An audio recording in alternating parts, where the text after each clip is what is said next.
السلام علیکم ورحمۃ اللہ تعالی وبرکاتہ۔ 7 جمادی الاخری۔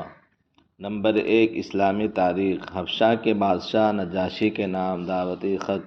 رسول اللہ صلی اللہ علیہ وسلم نے عمرو بن امیہ کے ذریعے حبشہ کے بادشاہ نجاشی کے پاس دعوتی خط بھیجا، جس میں توحید و رسالت اور ایمان قبول کرنے کی دعوت اور حضرت عیسیٰ علیہ السلام کے بغیر باپ کے پیدا ہونے اور نبوت کا تذکرہ کیا، اور ایمان قبول کرنے پر دنیا و آخرت کی بھلائی سلامتی کی خوشخبری بھی سنائی۔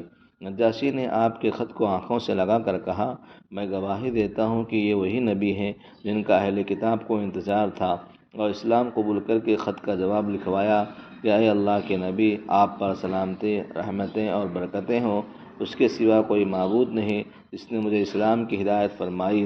آپ کا فرمان میرے پاس پہنچا۔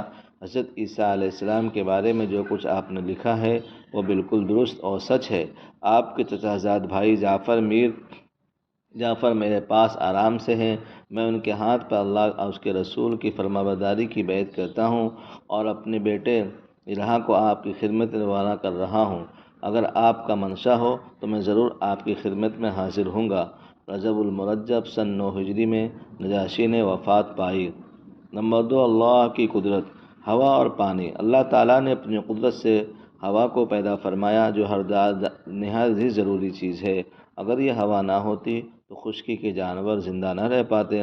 ہوا کی وجہ سے بدن کی حرارت معتدل رہتی ہے۔ اسی طرح اللہ نے پانی کو پیدا فرمایا، یہ بھی جانداروں کے لیے اہم ضروری چیز ہے۔ یہ اللہ تعالیٰ کی کیسی عجیب قدرت ہے کہ خشکی کے جانوروں کو ایسا بنایا کہ بغیر ہوا کے زندہ نہیں رہ سکتے، اور پانی میں رہنے والے جانوروں کو ایسا بنایا کہ بغیر پانی کے زندہ نہیں رہ سکتے۔ نمبر 3، ایک فرض کے بارے میں۔ رکوع اور سجدہ اچھی طرح ادا کرنا۔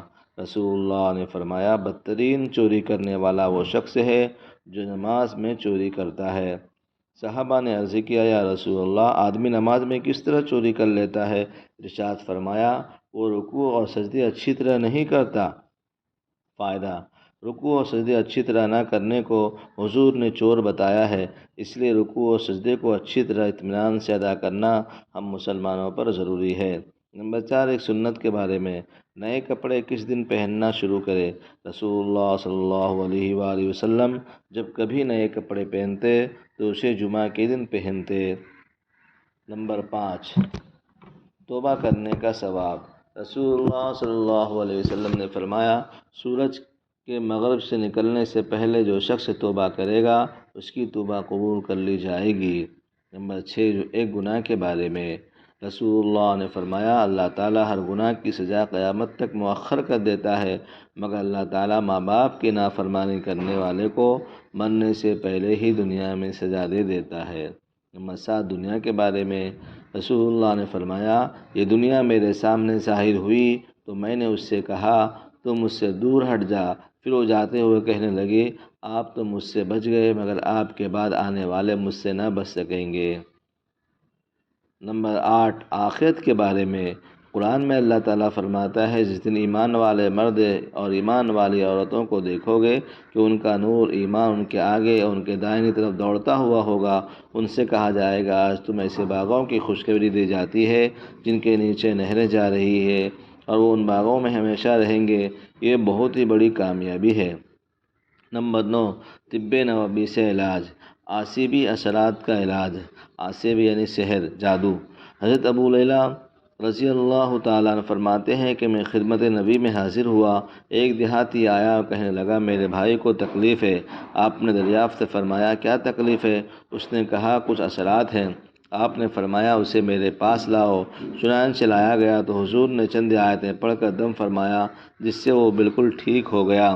وہ آیتیں یہ ہیں، سورہ فاتحہ، سورہ بقرہ کی 4 آیتیں اور درمیان کی 2 آیتیں، وَإِلَٰهُكُمْ إِلَٰهٌ وَاحِدٌ، آیت الکرسی، اور سورہ بقرہ کی آخری 3 آیتیں، اور سورہ آل عمران کی آیت شہید اللہ سے آخر تک، سورہ اعراف کی 1 آیت ان ربکم اللہ سے آخر تک، اور سورہ مومنین کی آیت ومن يدع من اللہ آخر تک، سورہ جن کی آیتیں وَأَنَّهُ تَعَالَىٰ پوری آیت آخر تک، اور سورہ صافات کی 10 آیتیں، اور سورہ حشر کی آخری 3 آیتیں، پھر قل هو اللہ احد، قل اعوذ برب الفلق، اور قل اعوذ برب الناس۔ نمبر 10، قرآن کی نصیحت۔ قرآن میں اللہ تعالیٰ فرماتا ہے تم گواہی مت چھپایا کرو، اور جو شخص گواہی کو چھپائے گا تو یقیناً اس کا دل گنہگار ہوگا، اور اللہ تعالیٰ تمہارے کاموں کو خوب جانتا ہے۔ اللہ تعالیٰ ہم سب کو اس باتوں پر عمل کرنے کی اور اس کو پھیلانے کی توفیق عطا فرمائے۔